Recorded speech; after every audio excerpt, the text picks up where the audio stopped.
आपण रोज खूप छान छान बोलतो, प्रामाणिकपणाबद्दल, सद्गुणांबद्दल, समाजसेवेबद्दल.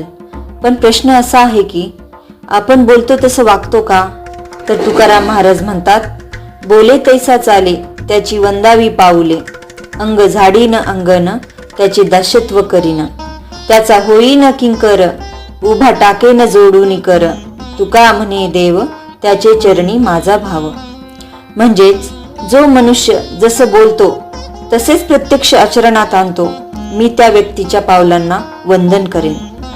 मी स्वतःच्या हाताने त्याच्या घरचे अंगण स्वच्छ करेन, आनंदाने त्याचे दास्यत्व पत्करेन. मी त्याचा सेवक होईन आणि त्याच्यासमोर हात जोडून अतिशय विनम्रतेने उभा राहील. तुकोबाराय म्हणतात, देवाला शोधण्यासाठी कुठे लांब जाण्याची गरज नाही. जो मनुष्य सत्यनिष्ठेने वागतो तोच प्रत्यक्ष देव आहे. त्याच्या चरणी आपली श्रद्धा ठेवायला हवी.